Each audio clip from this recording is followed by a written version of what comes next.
All right, so today's video is going to be about stoichiometry, which is a quantitative comparison between two different substances and a chemical reaction. So let's say you have a chemical reaction happening, right? Let's say you have substance A reacting with substance B to make substance AB. Stoichiometry will help us say, all right, well, what if I have some amount of A and I want to predict how much of AB will be produced? That is what stoichiometry is, and so that is what our video is going to be on today.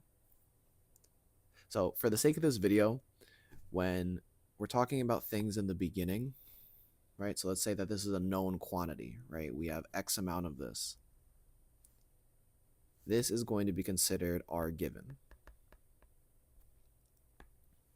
And then this is what we'll be looking for. Let's say we'll be looking for moles of AB. This is going to be considered our wanted. So given is going to be a fixed amount of value that you're provided with in the beginning, or something you're able to find. And then wanted is what you're trying to calculate. So then using stoichiometry, you'll be able to find this value through calculations. So in this video, we are going to take a look at a couple different processes. Let's say we're going to have moles in the beginning, and then you want to look for moles at the end. Let's say you have moles in the beginning, but then you want to look for grams. And then even the reverse, then going from grams in the beginning to moles. And then lastly, we're going to have grams right to grams. So there's 4 different types of problems we're going to look at in this video. Okay, so for our first scenario, we have silver metal reacting with oxygen gas to form silver 1 oxide.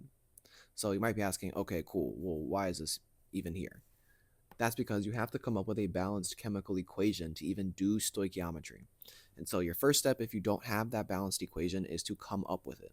And then so we're going to read our statement here. So silver metal. So silver is going to be pure by itself. So we're going to have AgS,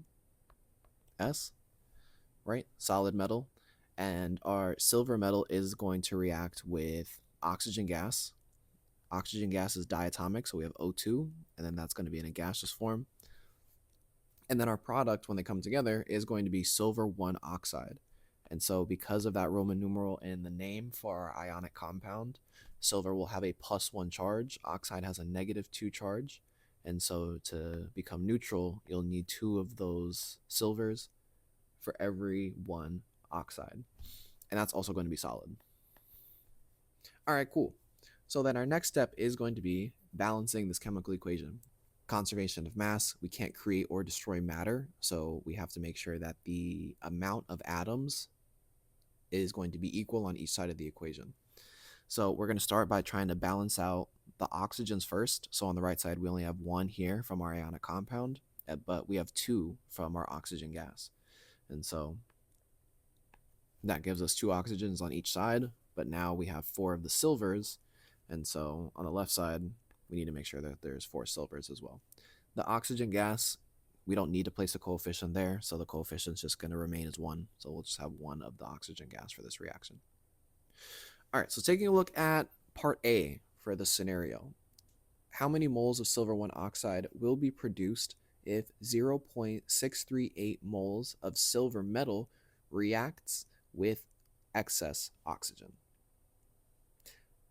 So remember what I was saying before. We want to think about what values are we provided with, and then what values are we looking to find. And then so we are looking at the problem to identify the given value. So what information is given or provided? So the values are automatically going to stand out. So we have 0.638 moles of silver metal, right? So that is going to be considered your given. And then you want to think, okay, well, what's my wanted? Your wanted is going to be what you're looking to find. And the question starts off by asking, how many moles of silver 1 oxide will be produced? So then the silver 1 oxide, specifically moles of it, is going to be your wanted value. And so that's how we can start thinking about our approach here. Okay, so We want to set up our dimensional analysis. We want to set up our fractions so that we can cancel out the units that are going to be unnecessary. So we're going to start with the given value. The given value always goes in your first set of fractions first. So we have the 0.638 moles of our silver metal, so just Ag. Now you want to think, how are we going to cancel out moles of Ag? Well, if it's going to be set up in a numerator, the only way to cancel a numerator is by having the same thing in the denominator of the next fraction. And so we're going to have moles of Ag diagonal so that they cancel out. And then so we want to think, okay, well, once moles of Ag are gone, what units do we want left? And then so the question is asking for moles of silver 1 oxide. And so that is what we want the Ag to become. We want to convert from moles of Ag to then moles of Ag2O. We call this right here your mole ratio. So then that is how you compare moles of one substance to moles of a different substance. That is the core of stoichiometry. So then where do we get these mole amounts? Well, why do you think we balance this equation? We are going to then look at these coefficients that we have in front of each of our substances. These coefficients represent the relative amount of moles for these chemical equations. And so we take a look at silver. We have 4 as a coefficient for Ag in the equation. So for every 4 moles of silver, we're going to have 2 moles of the silver 1 oxide of Ag2O. So then that is our mole ratio between our given and our wanted value. The given amount is always going to go in the denominator for your mole ratio, and then the wanted amount is always going to go in the numerator. So then if we take a look at this a little bit more closely, we have moles of Ag canceling because they're divided by itself, and then the only units that are left are moles of Ag2O. And that's exactly what we wanted. So that is what the question was asking us to find. So we know at least our units are set up correctly. Now, the next part is just solving for the value. So then a good rule of thumb is to always just multiply by every single fraction. So then we have the 0.638 over 1 multiplied by the fraction of 2 over 4. So if you want to simplify it, or if you've already seen it, it is going to be a 1 over 2 ratio. And it's going to be the same thing as either dividing by 2 or just multiplying by 0.5. Both of those will give you the same answer. If you want to stay safe, you can always just multiply by the fraction of 2 over 4, whatever that value is set up to be. And so we're basically taking half of 0.638, and then so we are going to end up with 0.319 moles of Ag2O. And then so that is our first example of a stoichiometry problem. All right, so for part B here, we are trying to find out how many moles of oxygen gas will be needed to completely react with 2.4 grams of silver metal. So we're still going to have to use our balanced chemical equation because we have to use the mole ratio. The mole ratio is how we can then convert the moles of silver to become moles of oxygen gas. So we still want to think about what's the given and the wanted. So we're told that we have 2.4 grams of silver metal. That is going to be considered our given. We are explicitly told we're looking to find moles of oxygen gas. That is going to be considered our wanted. That is what we're trying to calculate. So we're going to have to set up our first fraction, which is going to contain our given value. And so our given value is going to be the 2.4 grams of Ag. We'll set it over 1, so it's a good fraction. And then we're going to have a fraction right afterwards. So we want to think, how do we cancel out the grams of silver? Can I just put my mole ratio in the second fraction here? If we were to put the mole ratio here, we would have moles of Ag in the denominator, and then moles of O2 in the numerator. Because remember, it's always the moles of the wanted up top and then moles of the given on the bottom.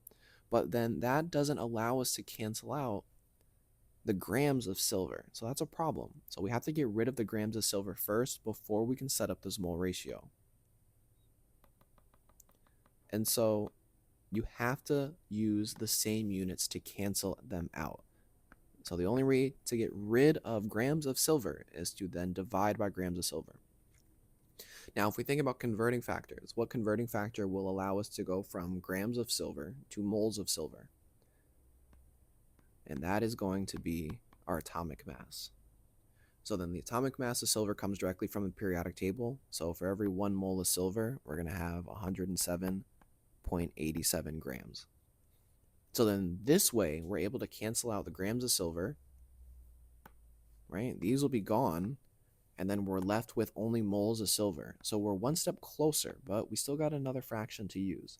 And then so once we're at moles of the given, that is when we can set up the mole ratio, because then moles of the given in the denominator, moles of Ag, and then that's how they cancel out here. And then we're able to set up moles of the wanted up top. And then so those will be the only units remaining. So then where do we get these mole ratio values from? We have to look at the balanced chemical equation. So for every 1 mole of our oxygen gas, right, we are going to then have 4 moles of our silver metal, still using those coefficients from the equation. So moles of silver, gone. They pieced out. Only thing we got left, moles of O2, which is exactly what we want. So your next step here is just the calculation. So you have 2.4 times the fraction of 1 over 107.87, or really just divided by it. So you can have 2.4 divided by 107.87, and then multiplied by the fraction of 1 over 4, or just dividing by 4. So then from left to right, you would have 2.4 divided by 107.87 divided by 4. These steps gives us 0.00056. That is our value for the moles of oxygen gas that we are going to have if we're using 2.4 grams of silver metal. That's how much of the oxygen will react with that much of the silver. All right, let's take a look at another scenario. So for this scenario, we have aqueous hydrogen peroxide, so hydrogen peroxide dissolved in water, and it decomposes into water and oxygen gas. So we have this dissolved hydrogen peroxide turning into water and hydrogen gas. First step, if we're not given the equation, is to set the equation up ourselves. And so the formula for hydrogen peroxide is H2O2. Since it's aqueous, we set it up with AQ. Now it decomposes. It is the only thing we are going to have as the reactant. And so it forms 2 different products here. So we get water, we get H2O. Water will be considered liquid here. And then we're also going to get oxygen gas. So we have O2 again. And then gas tells us it's going to be gaseous. Once we're able to set up the equation, we have to balance it. We still have to satisfy that conservation of mass. So we have an odd number of oxygens on the right side. We have 2 from O2 and then only 1 from water. But then we can only ever have an even number of oxygens from hydrogen peroxide. So our step here is to make the odd amount of oxygens even. So we're going to place a 2 coefficient in front of water. So then on the right side, we now have a total of 4 oxygens. And then by also changing the number of oxygens in water, we change the number of hydrogens. And so the only way we can manipulate hydrogen and oxygen on the reactant side is by changing the coefficient in front of the hydrogen peroxide. So our coefficient here is just going to be 2. That way we get 4 hydrogens and 4 oxygens, and that way it matches what we have on the product side of our equation. So now we can take a look at part A. How many moles of water are produced if the hydrogen peroxide forms 1.09 moles of oxygen gas? Think about the given and the wanted.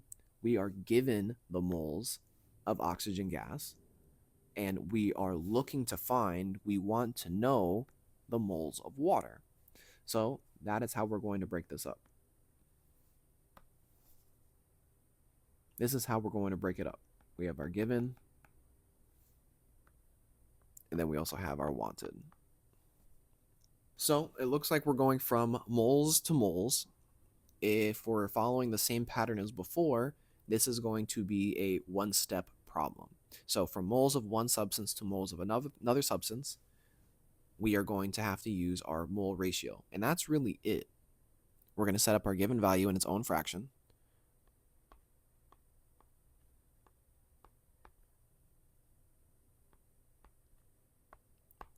And then since it's only one step, it's just going to be the mole ratio in the next fraction. So we want moles of O2 to cancel, so they need to be diagonal. And then we're looking to find moles of water, and so that is going to be our numerator for our mole ratio. Now, using that balanced chemical equation, we have to then look at the coefficients. So for every 2 moles of water, we get 1 mole of oxygen. All right, so we have the 1.09 moles of O2 multiplied by 2 over 1. And so we're basically just doubling it. And so we're going to get, well, we're going to get rid of the moles of O2 first because they cancel out. That leaves us with just moles of H2O, which is exactly what we want. And then so we get 2.18 moles of O2 as our answer for part A here. Now for part B, it's asking how many grams of water. So already seeing that, we can identify that as the wanted because it's asking for that amount, was produced if 16.7 moles of hydrogen peroxide decomposed. So we are told how much of the hydrogen peroxide is known, and so that is going to be our given value. So it's not moles to moles for this problem. It's going to be moles to grams. So it's not going to be only a one-step conversion. This one's going to use the mole ratio, but also another converting factor. Since we're able to identify the units of grams, that should tell you that you have to use the molar mass of that substance to cancel out those units of grams. So we're going to start with a given value first. We have 16.7 moles of hydrogen peroxide. So that is going to be our first fraction.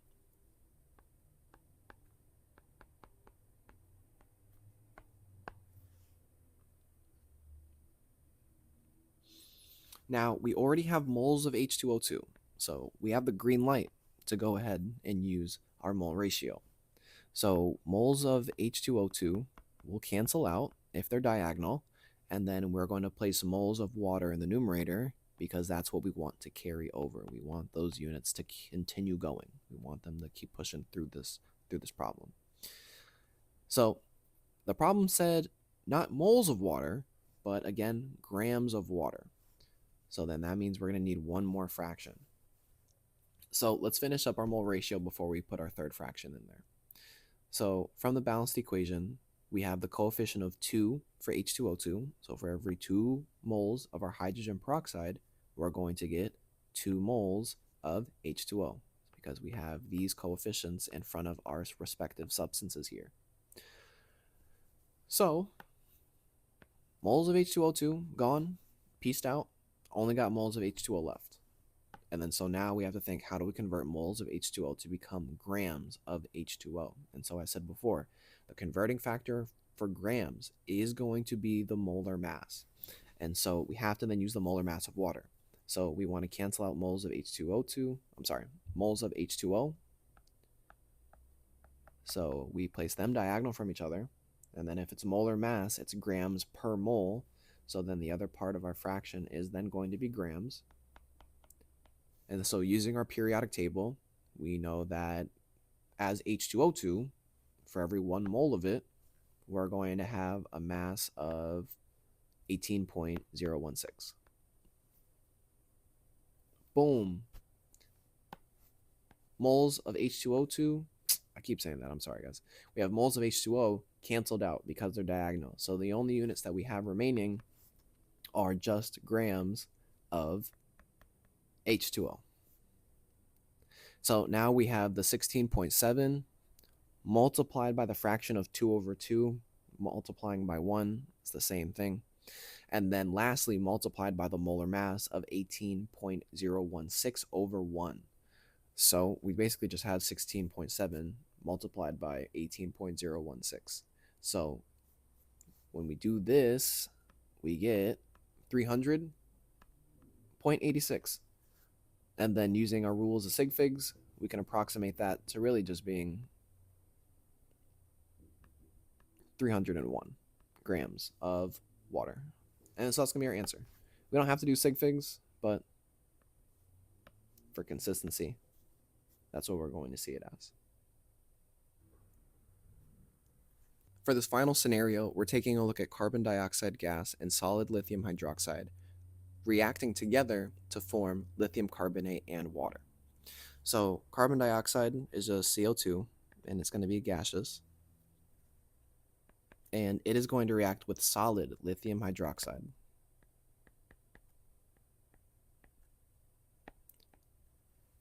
For our products, we get lithium carbonate,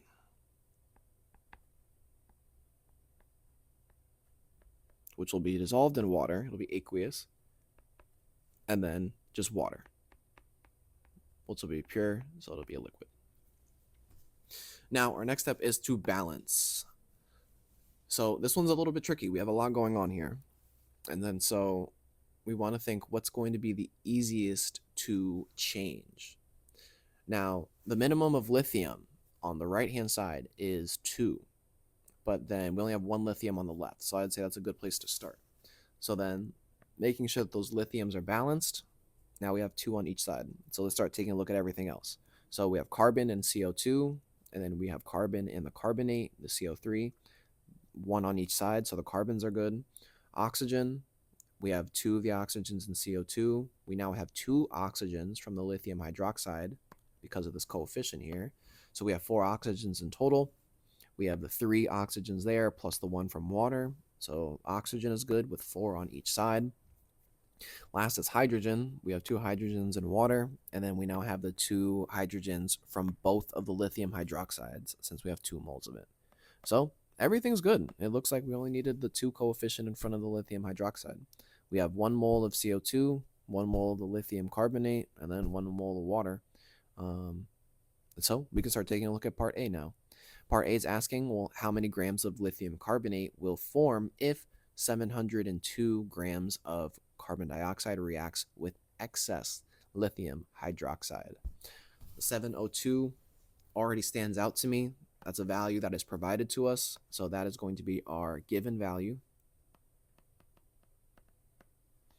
And then in the beginning of the question, grams of lithium carbonate, how many of them? So that's going to be our wanted.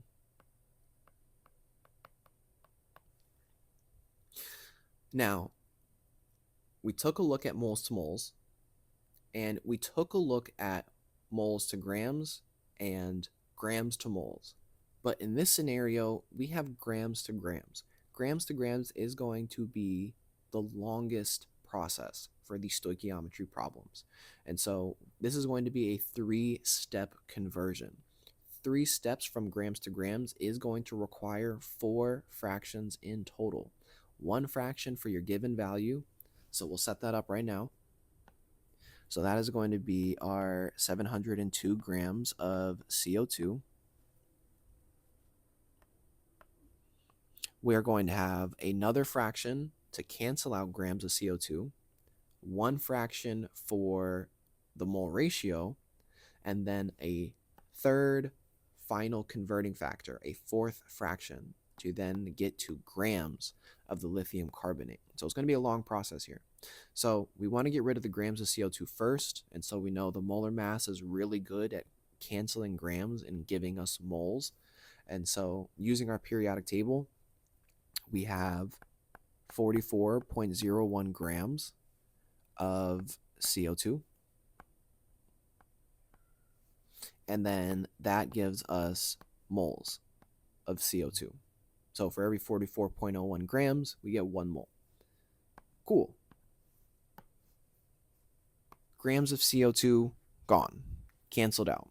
Only thing left now is moles of CO2, but that's still the given value. We are looking to find something about our wanted. And so once you have moles of the given, that is a good indicator that you are set up for your mole ratio. So we want moles of CO2 to cancel. And then we are going to have moles of the wanted up top so that they can continue through the rest of this problem. And so that's going to be our lithium carbonate. And using our balanced equation, right, there's really just 1 mole of the lithium carbonate. And then for CO2, also just 1 mole. So it's going to be a 1-to-1 ratio between these two. And then after using the mole ratio, we're able to finally get rid of the moles of CO2. But we still have moles of lithium carbonate when the question is asking for grams. So we need to get that mass value. So we have one more fraction here. We want to make sure that we use our molar mass to go from moles to grams. And so we are able to cancel out moles of the lithium carbonate to then get grams of our lithium carbonate. Periodic table tells us that lithium carbonate has a molar mass of 73.89. And then for that many grams of lithium carbonate, that's going to be equal to 1 mole. And so we can now finally get rid of moles of our lithium carbonate. Only thing left now at this point is grams of lithium carbonate, which is what we wanted to find. So then we have 702 divided by the 44.01 grams of CO2. The mole ratio is 1-to-1, so we're just basically multiplying by 1, and then we're multiplying by the 73.89. So then from left to right, we have 702 divided by 44.01 times 1, and then times 73.89. That is how we can read this from left to right.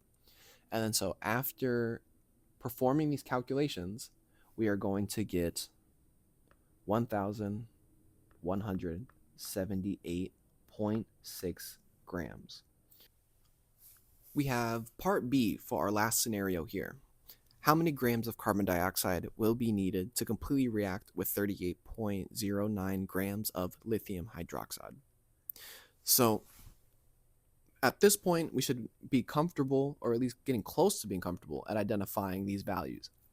So we're told the amount of lithium hydroxide that there is, right? It says 38.09 grams. So that is our given value. We're told how much there is. And then in the beginning of the problem, it's asking how much of the carbon dioxide, what mass, how many grams of the carbon dioxide will form. So then that is going to be our wanted. So this is another grams to grams conversion. So this will also be 3 steps, which will include 4 fractions in total. So we're going to do it 1 fraction at a time. First fraction, which we've seen consistently, is just going to be the given value.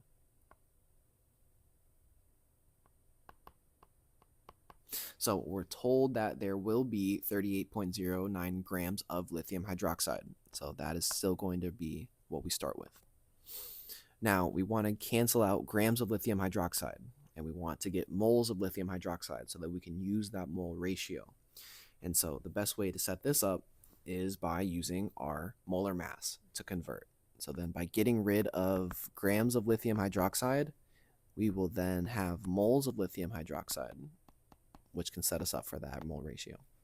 Now, on the periodic table, using these elements to come up with our molar mass, for every 1 mole of LiOH, we are going to have 23.948 grams. That is our molar mass. That's our converting factor here. Now, grams of lithium hydroxide will cancel, and we'll be left just with moles of lithium hydroxide, which puts us in a really good position for that mole ratio. Now, we still need to get rid of moles of lithium hydroxide, and then we have to place the moles of our wanted in the numerator. So then in this part, we're looking to find something of CO2. So then we eventually have to have moles of CO2. So then using our balanced equation, for every 2 moles of our lithium hydroxide, we will use 1 mole of CO2. That is our ratio. So after the ratio, we're able to cancel out moles of lithium hydroxide. and that leaves us with moles of CO2, which means we're only one step away from getting that mass value from finding grams of CO2. So for every 1 mole of CO2, we are going to have grams of CO2. And then so we need to find the molar mass of CO2. We have to make sure that we are setting this up so that the units are canceling out. So then that way we know grams will be in the numerator, and so that is where we will place our molar mass. And then on the periodic table, that molar mass value is going to be 44.01 grams.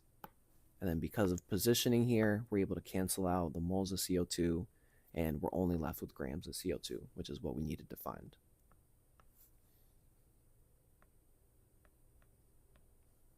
Now, reading all of this from left to right, we have our given value of 38.09. That is going to be divided by the molar mass, which is 23.948. We can then multiply by the mole ratio, which is 1/2, or we can just simplify it to multiplying by 0.5. Then we can just multiply by the molar mass of CO2, which will be 44.01. So again, from left to right, we have 38.09 divided by 23.948 multiplied by 0.5 or divided by 2. Lastly, multiplied by 44.01. These three steps will give us a mass of approximately close enough to 35.00 grams of CO2. It comes out to 34.999. We can round up with sig figs to then just be left with 35.00 grams of CO2. So hopefully at the end of this video, you feel a little bit more confident about your ability to use mole ratios and molar mass to perform stoichiometry. And again, the purpose of this is to convert from amount of one substance to an amount of a different substance. And you have to use that chemical equation because that is the only way you're going to be able to know what the mole ratio is between your given and your wanted values.